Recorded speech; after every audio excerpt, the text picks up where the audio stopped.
நம்முடைய கரூர் மாநகரில் நடந்த இந்த துயரமான சம்பவத்தில் 40 அப்பாவி உயிர்களை பறிகொடுத்திருக்கின்றோம். 56க்கும் மேற்பட்ட நம்முடைய சொந்தங்கள் இன்னைக்கு மருத்துவமனையில் அனுமதிக்கப்பட்டிருக்கிறாங்க. அதில் சிலருடைய நிலைமை இன்னைக்கும் கவலைக்கிடமாக இருக்கு. இன்று காலையிலிருந்தே நாம் பார்த்து கொண்டிருக்கின்றோம். கரூர் மாநகரம் முழுவதுமே, மாவட்டம் முழுவதுமே நம்மை விட்டு பிரிந்தவர்கள் அவங்களுடைய உடல்லாம் வீட்டுக்கு போக ஆரம்பிச்சிருக்கிறது. மொத்தமாக அழுகுரல் மட்டும்தான் நம்ம கேட்கணும். மருத்துவமனைக்குள்ள காயம் பெற்றவர்களை பார்க்கும் பொழுது ஒரு குழந்தையை காப்பாற்றுவதற்காக ஒரு கேடயமாக தன்னை பயன்படுத்தி கொண்ட ஆட்டோ டிரைவர் நண்பர்கள் அடிபட்டுப்படுத்திருக்கிறார். ஹோம்கார்டு அக்கா அவங்க அடிபட்டுப்படுத்திருக்காங்க.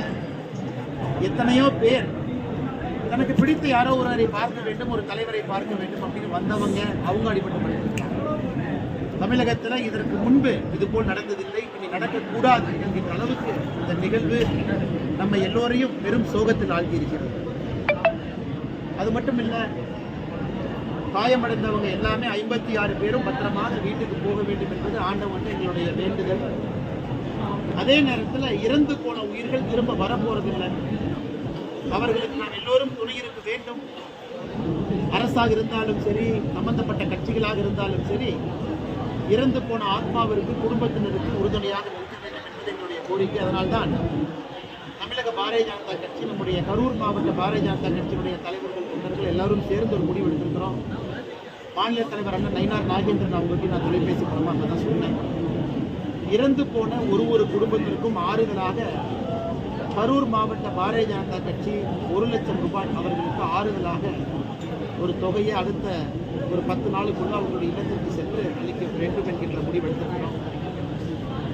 காயமடைஞ்சவங்களும் வேகமாக குணமடைஞ்சு வரணும். இன்னும் ஒரு 10 நாள் கழித்து யாருக்காவது மருத்துவ உதவி தேவைப்பட்டால், ஹாஸ்பிட்டலுக்கு டிஸ்சார்ஜ் ஆகி தேவைப்பட்டால் அவர்களுக்கும் உதவி செய்வதாக தீர்மானம் செய்திருக்கும். இன்னும் ஒரு வாரம் கழித்து ஒரு இல்லமாக 40 பேருடைய வீட்டிற்கு சென்று நம்முடைய மாவட்ட தலைவர் செந்தில்நாதன் அமைச்சிருக்கிறாங்க, முன்னாள் மாவட்ட தலைவர் சிவசாமி அவர்கள் முக்கியமானவங்க இருக்கிறாங்க, முன்னாள் சட்டப்பேரவை உறுப்பினர் கந்தசாமி ஐயா அவர்கள் எல்லோரும் நம்மளோடு இருக்கிறாங்க.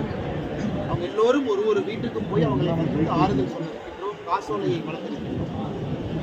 இந்த நேரத்தில் இந்த துயரமான சம்பவம் தமிழகத்தில் இருக்கக்கூடிய எல்லோரையும் கூட கரூரை நோக்கி திரும்ப பார்க்க வேண்டியிருக்கிறது. எல்லோரும் உங்களுடைய வேண்டுதல், காயமடைந்த 56 பேரும் வேகமாக வீட்டுக்கு வர வேண்டும் என்கிற பிரார்த்தனை வைங்க அப்படிங்கிறது எங்களுடைய அன்பான வேண்டுதல். பத்திரிகை நண்பர்களுக்கு வேறு கேள்விகள்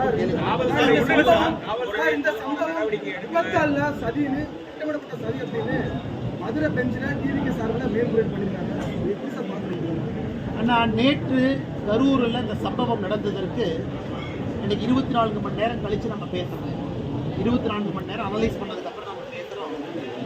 இதில் பல தவறுகள், பல குளறுபடிகள் நடந்திருக்கு. ஒன்று, இன்னைக்கு எல்லா இடத்துலையுமே பொதுமக்கள் கூடும் பொழுது சரியான இடத்தை கொடுக்குறோமா, சரியான காவல்துறை அதிகாரிகள், காவல்துறையில் இருக்கக்கூடிய கான்ஸ்டபிள் அவங்க டிப்ளாய் பண்ணுறோமா, க்ரௌடு சரியான முறையில் கண்ட்ரோல் பண்ணுறோமான்னு கேட்டீங்கன்னா இல்லை. தமிழகத்தில் நீங்கள் பாருங்கள், கள்ளக்குறிச்சியில் ஆரம்பித்த மரணத்தை பாருங்கள், 64 பேர் தாண்டி போன ஆண்டு அக்டோபர் 6ஆம் தேதி சென்னை இந்தியன் ஏர்ஃபோர்ஸ் ஷோவில் 5 பேர். வரிசையாக இந்த க்ரௌடு கண்ட்ரோல் மேனேஜ்மெண்ட்டே தமிழகத்தில் ஏதோ ஒரு இடத்துல தவறு நடந்துக்கிட்டே இருக்கு. கரூரும் அப்படித்தான். அதனால் எங்களுடைய முதல் குற்றச்சாட்டு மாநில அரசின் மீது தான் வைக்கின்றோம். காரணம், அவர்களுடைய கடமை சரியான இடத்தை கொடுப்பது அவங்களுடைய கடமை. சரியான நம்மளுடைய பர்மிஷனை கொடுக்காதீங்க, இல்லைன்னு சொல்லுங்க. அப்படி கொடுக்க வேண்டிய அவசியம் இல்லை. இன்னைக்கு வேலுசாமி பொறுத்தவரை கரூரில் இருக்கக்கூடிய நம்ம எல்லோருக்குமே தெரியும், ஒரு சின்ன ஒரு சந்தை, அங்கே வந்து கூட்டத்தை நடத்துவதற்கு வாய்ப்பே கிடையாது. எனக்கு கொடுத்தாங்கன்னு தெரியல. தமிழக வெற்றி கழகம் அவங்க கொடுத்த பர்மிஷன் லெட்டர் காலையில் நான் பார்த்தேன். காவல்துறை அதிகாரி ஒருத்தவங்க அதை அனுப்பிச்சிருந்தாங்க. அவங்க கேட்டது லைட் ஹவுஸ் ரவுண்டானா, உழவர் சந்தை பக்கம் கேட்டிருக்கிறாங்க. அதனால் முதல் தவறு லோக்கல் அட்மினிஸ்ட்ரேஷன், மாவட்டத்தினுடைய ஆட்சியர், காவல்துறை கண்காணிப்பாளர் இடத்தை சரியாக தேர்வு செய்யணும். அடுத்து தமிழகத்தினுடைய பொறுப்பு டிஜிபி ஒரு பேட்டி கொடுக்குறாரு. 500 பேர் பந்தோபஸ்தில் தான். 500 பேரில் இல்லைங்க, ஸ்ட்ரைக்கிங் ஃபோர்ஸு, கார்டு, வண்டிக்குள் உட்கார்ந்துருந்தவங்க இவங்கெல்லாம் சேர்த்துனா 500. கீழே இருந்த போலீஸ்காரங்க எத்தனை பேர்? 100 பேர் கொண்டிருக்காங்க. ஒரு வண்டியில் ஸ்ட்ரைக்கிங் ஃபோர்ஸ் 30 பேர் உட்காந்துருப்பாங்க. அந்த கணக்கு எழுதி 500ன்னு சொன்னாலும் ஏற்றுக்க முடியாது. ஒரு கூட்டம் வரும்னு தெரியும். அது 10,000மோ 20,000மோ 50,000மோ நம்பரை விடுங்க. ஒரு கூட்டம் வரும் என்று தெரிந்த பிறகு சரியான காவல்துறையை கீழே டிப்ளாய் பண்ணணும்ல, அதையே செய்யாம இன்னைக்கு 500ன்னு அனுப்புறாங்க. 500ங்கிறது கீழே இல்லைங்கண்ணா. டிராபிக் போலீஸ் இருந்தாங்களா, கீழே லா அண்ட் ஆர்டர் போலீஸ் இருந்தாங்களா? இல்ல, அவங்களாம் ஸ்ட்ரைக்கிங் ஃபோர்ஸ், அதுலயே 300 பேர் போயிருப்பாங்க. அதனால் இவ்வளவு பெரிய கூட்டம் சேரும் இடத்துல மிக குறைந்த காவல்துறையை டிப்ளாய் பண்ணிட்டு என்ன கண்ட்ரோல் பண்ணியிருக்கிறாங்க. மூன்றாவது, இது பேர் இழுபறி. கிட்டத்தட்ட 4-5 நாள் இழுபறி. இந்த லேண்டுக்கு போய் பார்க்குறாங்க, அங்கே போய் பார்க்குறாங்க. இன்னைக்கு ஒரு பொது இடத்துல காவல்துறை அனுமதி கொடுப்பதற்கு முன்பு 100 டைம் யோசிக்கணும். ஏன்னா உயர்நீதிமன்றம், உச்சநீதிமன்றம் அவ்வளோ சொல்கிறாங்க. பொது சொத்துக்கு சேதம் விளைவிக்கக்கூடாது, பொதுமக்களுக்கு இடையூறு இருக்கக்கூடாது, டிராஃபிக்கு பிளாக் ஆகக்கூடாது, எமர்ஜென்சி ஆம்புலன்ஸ் எல்லாம் போனால் வழி இருக்கணும். வேலுச்சேம்பரத்தில் எந்த வழி இருக்குதுன்னா, ஒருவேளை முக்கியமான விவிஐபின்னு நம்ம யாரை சொல்கிறோமோ அவங்களுக்கே உடம்புல பிரச்சனை வந்தால் எந்த ஆம்புலன்ஸ் உள்ள போய் அவங்கள வெளியே கூட்டிகிட்டு வரும்? ஆம்புலன்ஸே போகாத ஒரு சந்து ஒரு ரோட்டில் கொடுத்துருக்காங்க. அதனால் மாவட்டத்தினுடைய ஆட்சித்தலைவர், மாவட்டத்தினுடைய காவல்துறை கண்காணிப்பாளர் இருவரையும் உடனடியாக பணி நீக்கம் செய்யும். பேசிக் மினிமம் சஸ்பென்ஷன்ல. காரணம், மற்ற அதிகாரிகளுக்கு இது எச்சரிக்கையா போகும். இல்லை செஞ்சோம், ஒரு ஹைகோர்ட் ரிட்டையர்ட் ஜஸ்டிஸை போட்டுட்டோம், கண் துடைப்புக்கு ஏதோ நடத்துறது கேள்வியே கிடையாது. அரசியல்வாதிகள் 1008 சொல்லுவான் சார், ஆளுங்கட்சிக்காரன் பர்மிஷன் கொடுக்காதீன்னு 1008 சொல்லுவாங்க. இங்க கொடுங்க அங்க கொடுங்கம்மா. அது கேட்கறக்க ஐபிஎஸ் யூனிஃபார்ம் போட்டு ஒரு பம்மாத் வேலை பண்ணிட்டு இருக்காருன்னா சும்மா வந்து பார்த்துட்டு அங்க இருப்பாங்க இங்க இருப்பாங்க. இந்தியாவில் 10 பேர் 15 பேர் ஒரு இடத்துல இறக்குறாங்கனாவே உடனடியாக நடவடிக்கை எடுக்கிறாங்க பல அரசு. ஏன்னா மற்ற மாவட்டத்தினுடைய எஸ்பிக்கும் டிசிக்கும் கலெக்டருக்கும் இது ஒரு வார்னிங்காக இருக்கும். அடுத்து எங்களுடைய மாநிலத்தினுடைய தலைவர் பாரதிய ஜனதா கட்சி நயினார் நாகேந்திரன் அவர்கள், முதலமைச்சர் அவர்கள் பதவி விலக வேண்டும். ஏன் தலைவர் அந்த கருத்தை வைக்கிறாங்க? இந்தியன் ஏர்ஃபோர்ஸ் ஷோவில் chief minister, deputy chief minister போய் பார்க்குறாங்க. 5 பேர் இறக்குறாங்க, 71 பேர் ஹாஸ்பிட்டல் அட்மிட். அதனால தமிழகத்தில் மக்கள் அதிகமாக சேரக்கூடிய எந்த இடத்தையும் கூட திமுக தன்னுடைய 4 ஆண்டு காலம் ஆட்சி காலத்தில் எதையும் சரிவர கவனிக்கிறார். அப்படி இருக்கும் பொழுது முதலமைச்சர் அந்த பதவியில் என்ன பண்றாரு? இஷ்யூ நடந்த பின்பு வருவதற்கு முதலமைச்சரா ரிவ்யூ மீட்டிங் எடுத்து இன்ஸ்ட்ரக்ஷன் கொடுக்குறாங்களா? இல்லை கலெக்டர் எஸ்பி எல்லாம் கீழே இருக்கிறாங்க, ப்ராப்பர் பர்மிஷன் சென்னையிலிருந்து வாங்குறாங்களா? அதனால் மாநில தலைவர் நயினார் அண்ணன் சொன்ன கருத்தில் நியாயம் இருப்பதாக நானும் பார்க்கிறேன். சரியான கருத்து. அதை அடுத்து இன்னைக்கு இந்த கூட்டத்தை ரொம்ப ஸ்டடி பண்ணணுங்க. நீங்கள் வந்து 1 மேன் ஜட்ஜை நாங்கள் போட்டிருக்கோம், ரிட்டையர்ட் ஜட்ஜை போட்டிருக்கோம். உடனடியாக சிபிஐ என்கொயரி வேணும். இன்னைக்கு முதலமைச்சர் அவர்கள் தமிழ்நாட்டுக்குள்ள சிபிஐ வரக்கூடாதுன்னு ப்ராசிக்யூஷன் சாங்ஷனை வித்ட்ரா பண்றாரு. ஆனால் இதற்கு முன்பு இன்னொரு இடத்திற்கு சிபிஐ கொடுக்குறாரு, அஜித் குமார் கேஸ். அதனால தாமாக முன்வந்து சிபிஐ என்கொயரி கேட்கணும். அந்த கூட்டத்தில் யாராவது ட்ரிகர் பண்ணாங்களா? அந்த கூட்டத்தில் விஷக்கிருமிகள் யாராவது இந்த கிரௌடு ட்ரிகர் பண்ணாங்களா? ஆம்புலன்ஸ் எப்போ வந்துச்சு? லாட்டி சார்ஜ் காவல்துறை எதற்காக பண்ணாங்க? கரண்ட் எதுக்காக போச்சு? இந்த எல்லா விஷயத்தையும் சிபிஐ நுணுக்கமாக கண்காணிச்சு யாராவது உள்ள இருந்து விஷமத்தனமாக ஏதாவது செஞ்சிருக்கிறாங்க. நீங்க கேட்ட கேள்வி டிவிக்கு மதுரை போட்டு போயிருக்காங்க. உண்மையா பொய்யா, நியாயமா நியாயமில்லை தெரியாது, போட்டு பார்க்கணும். ஆனா என்னை பொறுத்தவரை எந்த சந்தேகத்திற்கும் இடம் கொடுக்காம சிபிஐ போன்ற ஒரு அமைப்பு யாராவது விஷயங்களை செருப்பு வீசுறாங்க. ஒரு கூட்டத்தில் ஒரு தலைவனை பார்க்க வரவங்க செருப்பு வீச மாட்டாங்க, வெளியால் தானே செருப்பு வீசுவோம். செருப்பு எப்படி வீசுறாங்க?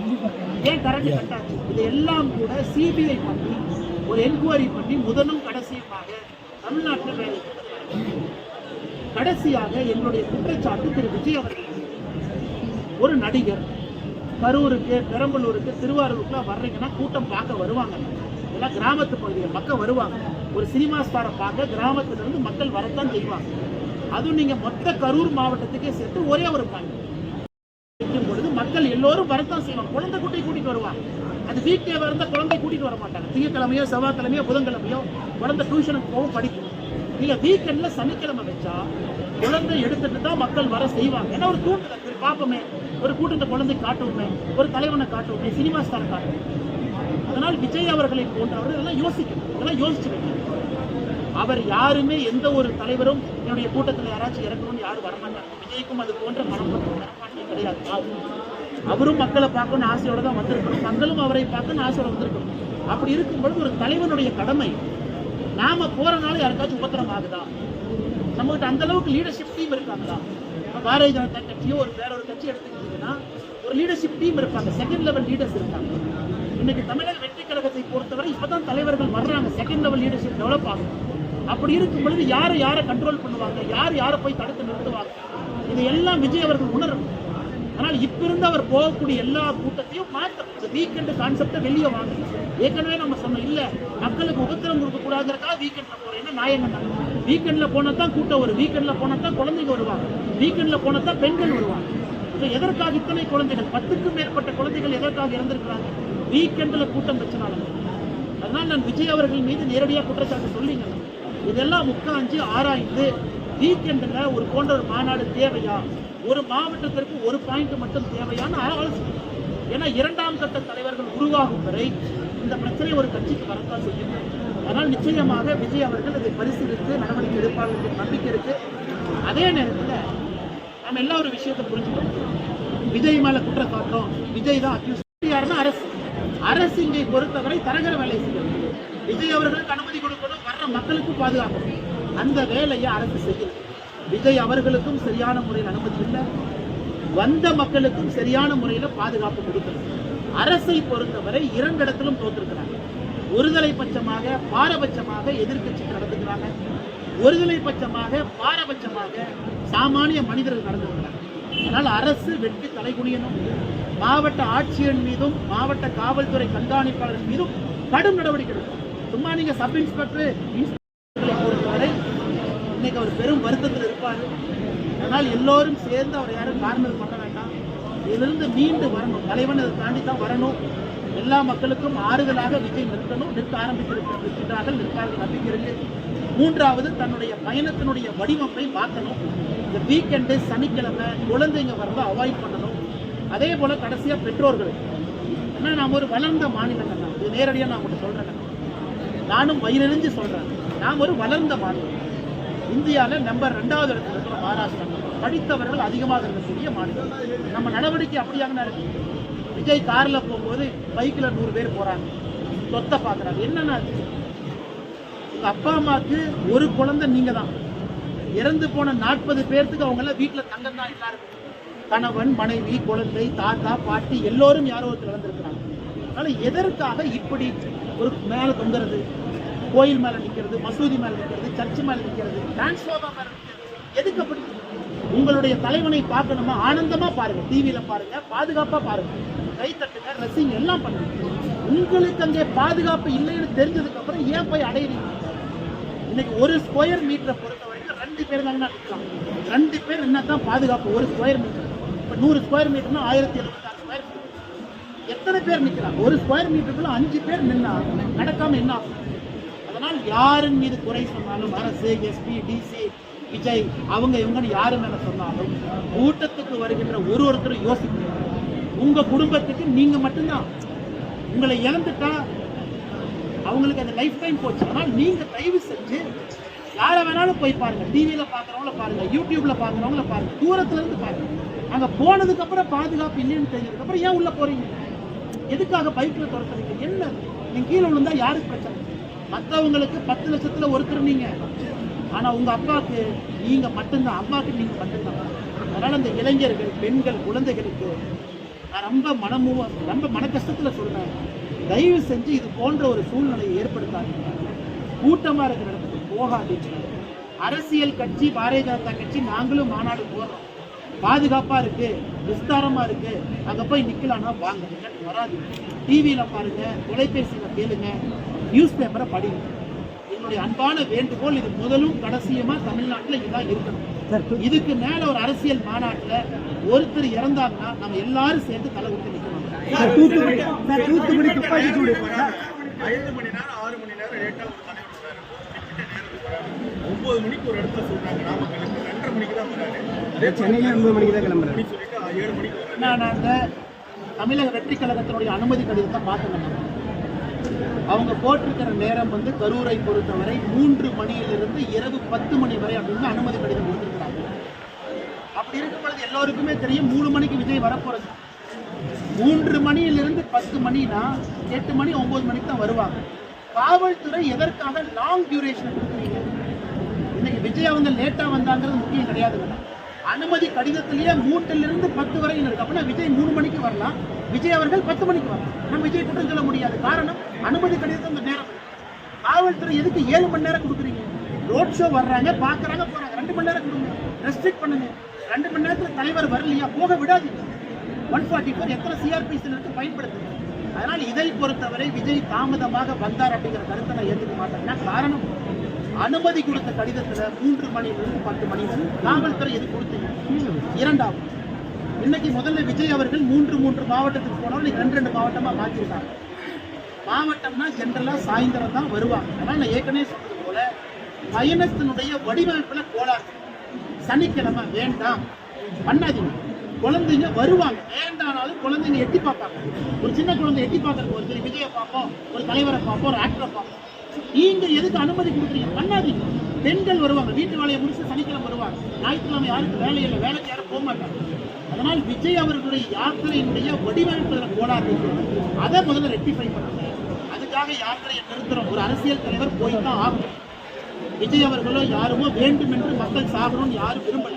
தவறு நடந்திருக்கிறது, எல்லா பக்கம் நடந்திருக்கு. அதை திருத்திட்டு அடுத்த கட்ட பயணத்தை யாத்திரையை இன்னும் சேஃபாக பண்ணணும் அப்படிங்கிறத எங்கள் வேண்டுகோள். தூத்துக்குடி துப்பாக்கிச்சூடுல அந்த நியமிச்ச ஒரு நபர் ஆணையம் அறிக்கைப்படி இதுவரைக்கும் கூட நடவடிக்கை எடுக்கல. ஆனா இந்த ஒரு நபர் ஆணையம் எப்படி? எனக்கு இந்த ஒரு நபர் ஆணையத்தில் நம்பிக்கை இல்லைங்க, நம்பிக்கை இல்லை. ஏன்னா ஒரு நபர் ஆணையத்தினுடைய நீதிபதியை செலக்ட் பண்றது யாரு? முதலமைச்சர். அதுலேயே ஓரவஞ்சகம் இருக்கு. நீதிபதி அவர்களை பற்றி எனக்கு எந்த குற்றச்சாட்டும் இல்லை, எல்லாம் நல்லவங்க தான். ஒரு முதலமைச்சர் அவர்கள் எனக்கு இந்த நீதிபதி தான் வேணும், இவங்களை வச்சு தான் நான் 1 மேன் என்கொயரி கமிஷன் போட போறேன்னா எனக்கு அங்கேயே பிரச்சனையை நான் பார்க்குறேன். அதனால் அதில் நியாயம் இருப்பதாக நான் எனக்கு தெரியலங்க. இண்டிபெண்டன்ட் ஆர்கனைசேஷன் சிபிஐ கொடுங்க, இல்லை சீஃப் ஜஸ்டிஸ்க்கு எழுதுங்க. ஐயா, நீங்களே ஹைகோர்ட்ல ஒரு நீதிபதியை நீங்களே நியமனம் பண்ணுங்க. அந்த நீதிபதி எப்படி முதலமைச்சர் செலக்ட் பண்ணலாம்? ரிட்டையர்ட் ஜட்ஜாக இருந்தால் எப்படி செலக்ட் பண்ணலாம்? அதனால் அந்த ஒரு நபர் ஆணையத்தில் எனக்கு நம்பிக்கை இல்லை. சிபிஐ கொடுங்க. ரூட் காஸ் பார்க்கணும். ரூட் காஸ் கீழே யார் வந்தா, எப்படி செருப்பு வந்துச்சு, உள்ள இந்த 4 பேர் ஒரு சின்ன கலவரம் ஆகுதுன்னா எப்படி அது ஆச்சு, ஏன் ஆச்சு, அதை கண்டுபிடிக்கணும். அதை கண்டுபிடிச்சா தான் அந்த கிரௌடு எப்படி ட்ரிகர் ஆனாங்கன்னு நம்ம பார்க்கணும். Mop psychology. அதனால் முதலமைச்சர் அவர்கள் உடனடியாக அஜித்குமார் கேஸ்ல நெஞ்ச நிமித்தி சிபிஐ கொடுத்தீங்க. ஒரு இறப்பு, இன்னைக்கு 40 பேர் இறந்திருக்காங்க. ஏன் நெஞ்ச நிமித்தி ஏன் கொடுக்கல? எல்லா உயிரும் ஒரே உயிர் தானே, ஒரே மதிப்பு தானே. அதனால் உடனடியாக சிபிஐ கொடுங்க. அதுல வரட்டும். ஒரு பக்கம் டிவிக்கு ஹைகோர்ட்டுக்கு போறது, ஒரு பக்கம் கரூர் மாவட்டத்தை சார்ந்த ஒருத்தர் மெட்ராஸ் ஹைகோர்ட்டுக்கு போறது, எதுக்கு இத்தனை? அது சிபிஐ ரிப்போர்ட் கொடுக்கட்டும். அதுல யார் தப்பு பண்ணான்னு தெரிந்த பிறகு எல்லாத்து மேலே நடவடிக்கை எடுங்க. யார் மீதும் நடவடிக்கை எடுக்க வேண்டாம் சொல்ல அடிப்படை நடவடிக்கை எஸ்பி மேல, கலெக்டர் மேல ஏன் எடுக்கல? 40 பேர் இறந்திருக்கிறாங்க. அத்தாரிட்டி யாரு? ஒரு எஸ்பி கலெக்டருடைய முதன்மை கடமை உயிரை பாதுகாப்பு. அப்புறம் தான் எல்லாமே. ஒரு உயிரை பாதுகாக்க முடியாத எஸ்பி கலெக்டர் 40 பேர் இறந்த ஒரு மாவட்டத்தில் தார்மீக அடிப்படையில் அவங்க எஸ்பி கலெக்டராக இருப்பதற்கு தார்மீக உரிமை கிடையாது. முதலமைச்சர் முதல்ல சஸ்பெண்ட் பண்ணி வெளியே வைங்க, அதுக்கப்புறம் என்கொயரி பண்ணி தப்பு பண்ணியா உள்ள கொண்டு வாங்க. எதுவுமே செய்யாம என்ன பம்மாஸ் வேலை பண்ணிட்டு இருக்காங்க. ஒரு பக்கம் விசாரணை பண்ணும்போது இன்னொரு பக்கம் மாவட்ட ஆட்சியர் ஏடிஜிபி விளக்கம் கொடுத்துருக்காங்க இந்த சம்பவத்தை பற்றி. இந்த விசாரணை மேலும் வந்து இது வந்து